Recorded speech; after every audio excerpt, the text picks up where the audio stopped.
The letter arrived without warning. A violation notice, a $200 fine, a demand to repaint my house. I stood on my porch, staring at the sleek blue-gray walls I had carefully chosen. My house looked perfect, better than it ever had. But according to the HOA, it was a crime. And behind this nonsense, Karen Whitmore, HOA president, neighborhood tyrant, a woman who ruled with an iron fist wrapped in beige gloves. She made up rules as she went, fined people for made-up violations, and crushed anyone who dared to question her authority. And now, she had chosen me as her next target. But what Karen didn't know, I don't play by her rules. She thought she could bully me into submission. She had no idea that this time she had picked the wrong fight. And when the truth came out, it left her red-faced in front of the entire neighborhood. But let's start from the beginning. Homeownership comes with its challenges, mortgages, maintenance, occasional neighborly disputes, but nothing could have prepared me for the war I was about to fight with the HOA. It all started with a letter. I had just finished repainting my house a modern blue-gray, a color I spent weeks choosing. It was sleek, clean, and blended perfectly with the neighborhood. But according to Karen Whitmore, the self-appointed dictator of our HOA, it was a crime against humanity. The letter was waiting for me in the mailbox, stamped with the dreaded HOA logo. Dear Mr. Reynolds, it has come to our attention that your home's exterior color is in violation of HOA Regulation 3.2.5, which states that all properties must adhere to the community-approved palette. You are required to repaint your home within 30 days or face fines of $200 per week. Sincerely, Karen Whitmore, HOA President.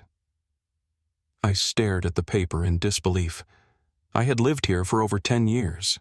I had seen homes painted in beiges, browns, even a weird pastel yellow. But now, all of a sudden, my blue-gray was a problem? I pulled out the HOA rulebook and flipped through every page. Nothing.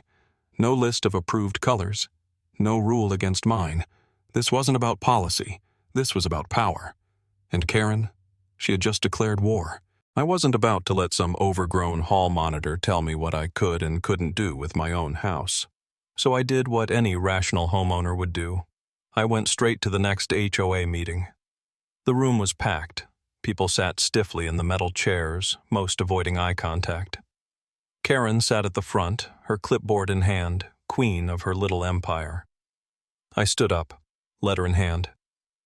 Karen, can you explain exactly how my house color violates the rules? She didn't even look up from her notes. It's outside the approved palette. I held up the HOA handbook. Funny, because there's no approved palette in here. Now she looked up. Oh, well, we updated the guidelines last month, she said with a fake smile. You should have received the email. What email? I asked, glancing around the room. Anyone here get that email? Silence. Karen's eye twitched.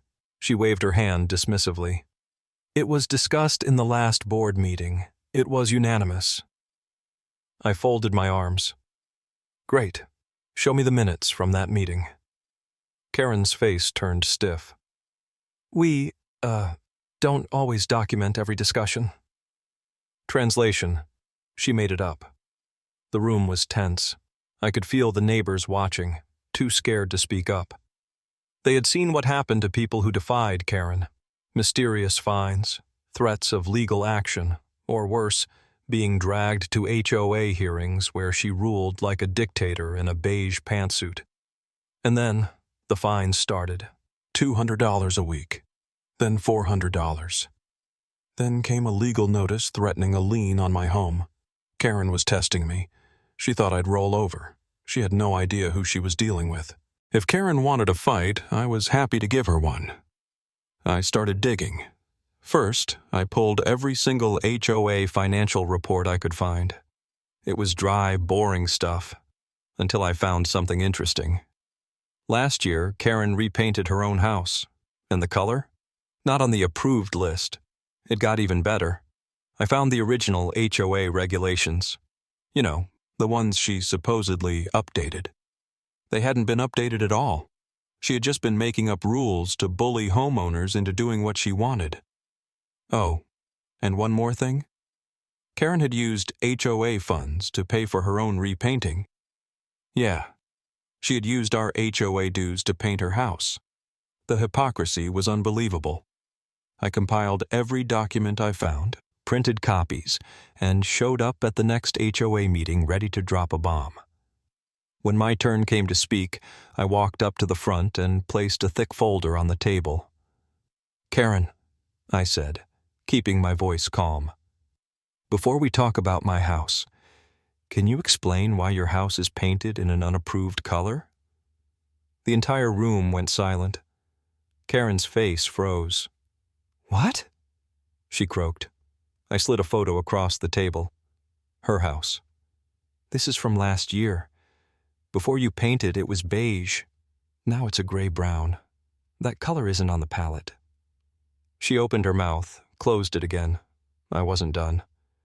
I held up the HOA's financial report.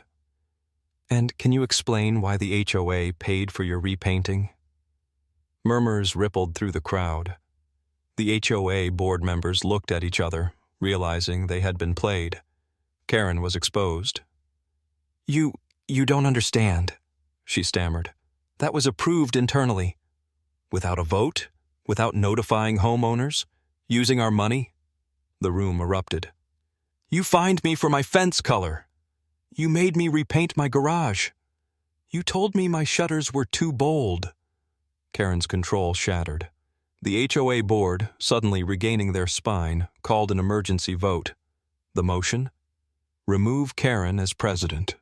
The result? Unanimous. Karen was out. With Karen gone, the HOA reversed every bogus fine she had issued. I kept my blue-gray house exactly as it was. And the best part? The HOA, now under new leadership, had one final act of poetic justice. Karen's house, the one she repainted with stolen funds, they repainted it in the exact same blue-gray she claimed was unacceptable. A reminder to everyone that no one is above their own rules. Karen? She sold her house 6 months later, and the neighborhood, finally free from her tyranny. Justice served.